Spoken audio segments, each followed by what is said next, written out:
Comment brûler plus de calories pour pouvoir maigrir, être en meilleure santé et mieux dans son corps? C'est ce qu'on va voir dans cette vidéo à travers 10 astuces que vous allez pouvoir appliquer dans votre quotidien. Vous êtes sur la chaîne Mouvement et Bien-être pour pouvoir développer votre physique, votre mental et votre santé à travers une union de méthodes modernes et des méthodes traditionnelles. Pour dépenser plus d'énergie, vous pouvez faire des petites modifications dans votre alimentation, ça va être mes 5 premières astuces, et vous pouvez aussi apporter des changements au niveau de l'activité physique, ça sera la deuxième partie de cette vidéo. Et on commence directement avec mon premier conseil, buvez du thé ou du café. Bon, tout d'abord ce sont des boissons non caloriques, sauf le café soluble, mais surtout ces boissons vont augmenter votre dépense calorique parce que c'est des boissons excitantes. Oui, parce que ça va augmenter votre activité cardiaque, musculaire et cérébrale. En plus de cela, ça a des effets coupe-faim, donc ça va diminuer votre consommation en nourriture. En plus de ça, l'été, on a tas d'autres bienfaits, surtout le blanc et le vert. C'est miraculeux quand même. Et j'aborderai pas ça dans cette vidéo. Mais attention, allez-y doucement avec ces boissons. Chacun a sa sensibilité et surtout n'en buvez pas trop en trop peu de temps parce que ça peut avoir des effets néfastes. Et évitez d'en boire l'après-midi et surtout le soir parce que ça peut dérégler votre sommeil même si vous le sentez pas. Et on continue avec le deuxième conseil, manger épicé.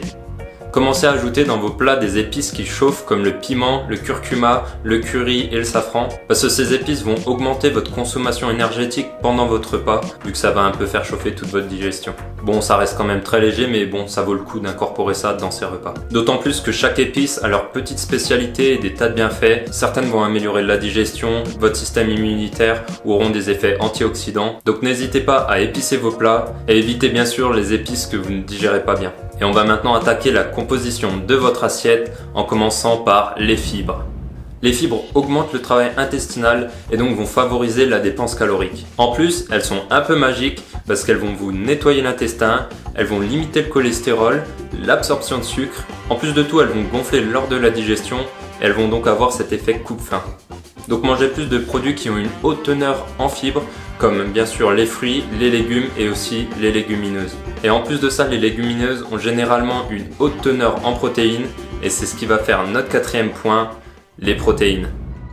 Les protéines, surtout animales, vont avoir besoin de beaucoup d'énergie pour pouvoir être digérées, découpées et assimilées par votre corps et donc elles vont augmenter votre dépense calorique. En plus de ça, si vous faites de l'activité physique, ça sera hyper important d'avoir un bon apport en protéines pour pouvoir restructurer vos fibres musculaires. Et même sans ça, les protéines, c'est ce qui permet de structurer et faire fonctionner tout votre corps. Attention de pas trop en mettre dans un même repas, surtout celles qui sont de pas très bonne qualité, parce que sinon vous risquez d'avoir le coup de barre d'après repas. Donc augmentez la proportion de protéines dans votre alimentation, mais surtout provenant d'aliments de bonne qualité, comme par exemple le poisson, la viande blanche, les œufs, ça a plein de qualités, ainsi que les légumineuses et même les fruits à coque, qui ont en plus des graisses bénéfiques pour votre corps. Bon, dépassez pas les quantités recommandées que je vais vous afficher à l'écran, surtout pour les pro-muscu, parce que ça va quand même avoir des effets néfastes sur le corps. Et quand je vous conseille d'augmenter votre consommation en fibres et en protéines, ça serait encore mieux si vous commenciez à diminuer votre consommation en produits raffinés.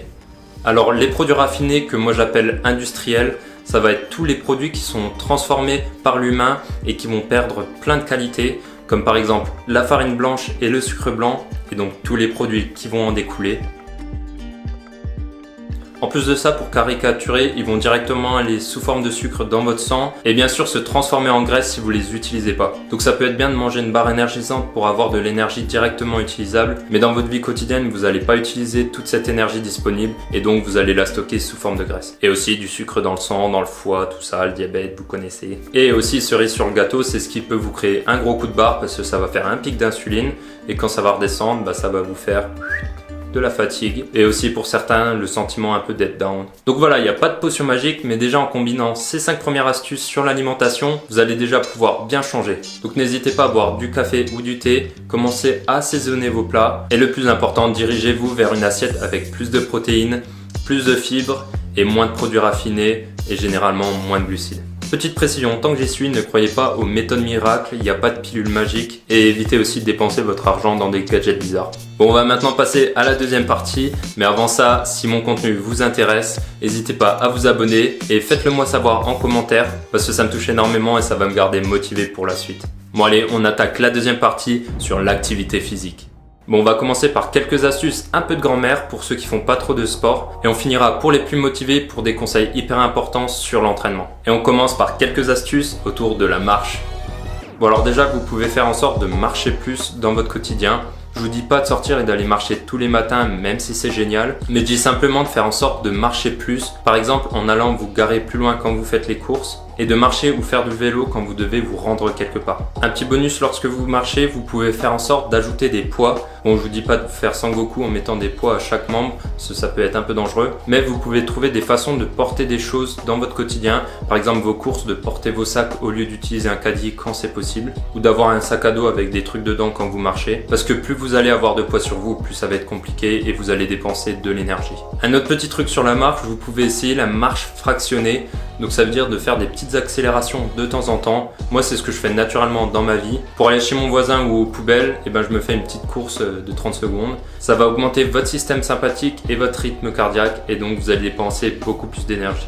Et dernier conseil pour la marche, vous pouvez essayer de marcher sur la pointe des pieds parce que vous allez plus recruter vos muscles des jambes et donc vous allez dépenser plus d'énergie. Bon, et maintenant on va parler du bureau. Pour tous ceux qui passent des heures assis sur une chaise, il existe des petites astuces pour augmenter votre dépense énergétique. Déjà, je vous conseille de vous lever régulièrement, genre moins de 5 minutes mais toutes les heures. Faites quelques étirements et des mouvements qui vous font du bien. Il y a aussi une petite astuce un peu de grand-mère, c'est de contracter ses fesses quand vous êtes assis, donc faire des petites séries de contractions. Bon, c'est très infime, mais du coup, ça va quand même vous faire un peu plus de dépenses énergétiques. Mais moi, le conseil que je trouve le plus important, c'est d'éviter de travailler sur une chaise. Le mieux par exemple c'est de travailler sur une softball, ça va faire travailler votre gainage et ça va diminuer vos douleurs au dos. Et il y a plein d'autres positions comme travailler debout si vous avez un bureau qui se met en hauteur. Vous pouvez aussi travailler à genoux sur des coussins ou plein d'autres techniques. Et le plus important c'est quand même de changer de position régulièrement dans la même journée. Et l'astuce numéro 8 pour ceux qui veulent pas bouger de leurs écrans, ça va être simplement de faire de l'activité devant vos écrans. Donc prenez des poids ou des élastiques et commencez à faire des trucs en regardant votre petite série. Faites des petits étirements en regardant votre chaîne préférée de YouTube. Quoi qu'il en soit, même si vous restez devant vos écrans, essayez de bouger un minimum. Tiens, partagez-moi en commentaire si vous aussi vous avez des petites astuces comme ça pour dépenser plus d'énergie. Là, on va rentrer pour les plus motivés dans l'ajout d'activité physique avec le conseil numéro 9. Ayez une routine matinale avec un peu d'activité physique. Alors vous inquiétez pas, je vous parle juste de 5 à 10 minutes. Trouvez quelques mouvements pour bien vous réveiller, pour être actif pour la journée. Ça peut par exemple être du yoga avec la salutation au soleil. Je vous partagerai prochainement des vidéos pour les routines matinales. Donc que vous soyez sportif ou non, commencez à faire une petite routine matinale parce que vous allez être plus actif dans toute votre journée et en plus de ça, vous allez commencer avec un déficit calorique et donc ça va être d'autant plus bénéfique. Bon, les derniers points, le type d'activité physique. Plus votre activité va être intense et plus vous aurez de stress métabolique et donc plus vous dépenserez de calories. Alors oui, vous pouvez faire votre jogging d'1 heure, mais si vous voulez brûler des calories, je vous conseille plutôt 10 minutes d'activité hyper intense comme le HIIT ou le Tabata et vous aurez les mêmes résultats qu'une activité standard d'1 heure, voire des meilleurs.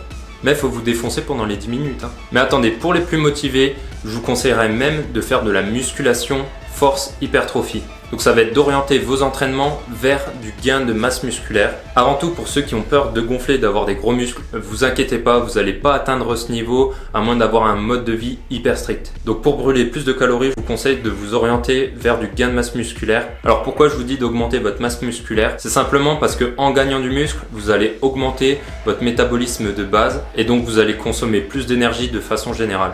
Pour imager, vous allez avoir un plus gros moteur et donc vous allez dépenser plus d'essence pour tourner. Donc ce que je préconise, c'est de commencer par de la musculation, genre pendant 2-3 mois, et d'incorporer petit à petit des séances hyper intenses. Et à ce moment-là, l'effet va être décuplé et vous aurez un changement radical. Bon, et pour ceux qui sont restés jusqu'à là, je vais vous donner un petit bonus qui peut vraiment tout changer. C'est simplement de laisser visible de l'équipement. Alors ça paraît bête, mais simplement quand vous allez voir de l'équipement sportif, naturellement vous allez penser à vous entraîner, ou simplement vous allez naturellement l'utiliser directement. Ça peut être par exemple de mettre une barre de traction dans un cadre de porte, comme ça vous vous mettrez à faire des exercices régulièrement. Ajoutez aussi un sac de frappe, ça c'est incroyable, parce que presque tout le monde adore frapper un sac de frappe, parce que ça fait énormément de bien, et en plus ça fatigue énormément. Et vous pouvez aussi laisser une haltère ou un élastique proche de votre bureau, et comme ça, comme vous le verrez, vous penserez à faire une petite pause, à bouger, et peut-être faire quelques exercices avec l'élastique ou l'haltère. Je crois que je vous ai donné un large panel d'outils à utiliser pour changer et améliorer votre mode de vie. Donc comme vous voyez, il n'y a pas de potion magique, mais en combinant plusieurs de mes petits conseils, vous allez avoir un changement mais radical. Et comme vous avez pu le voir, il n'y a pas de prise de tête, c'est juste changer des petits trucs du quotidien. En tout cas, si vous avez apprécié mon contenu, n'hésitez pas à puncher le pouce bleu, comme ça vous fera une petite dépense calorique. Je vous mets en lien aussi 2 de mes vidéos pour maigrir à coup sûr. Et si vous avez envie de vous diriger vers un mode de vie plus sain, de développer votre physique et votre mental, abonnez-vous et activez les notifications pour être sûr de ne pas louper de nouvelles astuces qui pourraient changer votre vie. Allez, portez-vous bien et accrochez-vous tous les jours pour un mode de vie plus sain. Allez, à bientôt.